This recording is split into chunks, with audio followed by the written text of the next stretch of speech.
Hi guys, today I want to talk about different cardio approaches. So the two main ones you'll hear often banned around the fitness industry is something called HIIT and LISS. So HIIT is essentially high intensity interval training, LISS is essentially low intensity steady state. So HIIT, your typical one, is short duration of hard work followed by rest intervals. So a great example would be 30 seconds sprint on the treadmill followed by 30 seconds rest, or even less than that.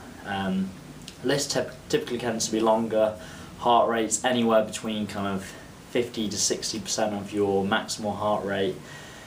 Both have their place, and I think the biggest misconception is people judge them on their benefits based on how many calories they can burn during the session, also the fat they can burn during the session. But this is regardless, because the aim of fat loss is to create that energy deficit by the end of the day. So whether you burn X calories during that particular session, or whether you burn X grams of fat during that session, etc., it really doesn't matter as long as that energy deficit comes before the end of the day. So there's a couple of things, pros and cons.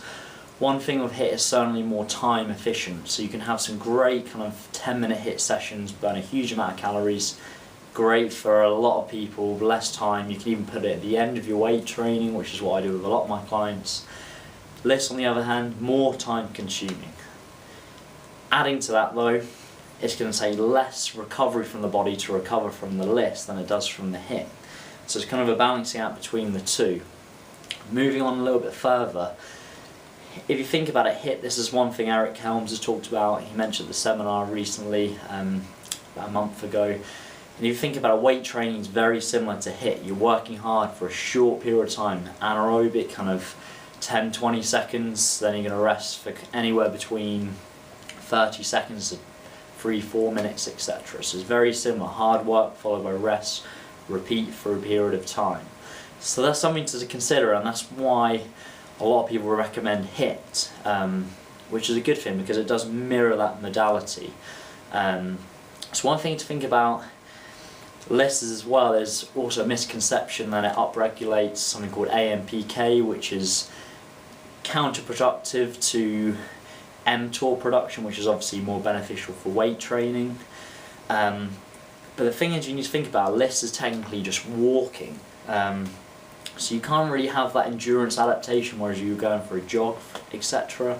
Also very important to consider is a lot of people, when they do their LISS, they go for a calorie target, which is a great way to do it. So say they'll try and burn 200 calories, but it's also important to consider how many calories you would be burning during that time if you weren't doing anything at all. So people presume that just because they've burned 200 calories within that LISS session, that means there's a 200 calorie deficit for the day, but the reality is you're burning calories all the time, even at rest. So you may have actually burned 50 calories doing nothing during that time, so therefore the net difference is actually 150 calories.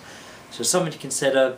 My personal preference is towards the HIIT for most of my clients, but that's not to say LISS doesn't have benefits. Preference needs to come into it as well. But it does really irritate me when I see people just promoting. It seems to be more the HIIT crowd now. They think HIIT's superior for fat loss. Well, like I said, it really depends on the whole day. The macronutrient calorie consumption throughout the day, how many calories you're burning during the weight training session, the net difference at the end of the day, rather than trying to focus on how many calories I'm burning during that session or immediately after. So that's the biggest thing to think about, is put it in the context of the whole day rather than thinking one's better or worse because the fat or the calories you burn specifically within that session. So I hope this has been useful. Both have got pros, both have got cons. Like I said, the ultimate goal of your goals are body composition related. Weight training should be the foundation of your training. The deficit should then come from food intake, and then cardio is used as almost like a trump card. So when you hit a fat loss plateau, you can then decrease calories or increase expenditure through cardio.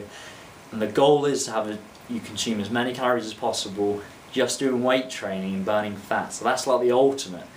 And then as you progress, your fat loss stalls, then you start adding in the cardio, dropping the calories, because obviously you go too low calories, lots of cardio to begin with, so when you hit a plateau, you're backed into a corner, you've got nowhere to cut from, no calories to cut from, you're already doing a huge amount of cardio, and that will help with lean mass retention as well. So I hope you found this useful.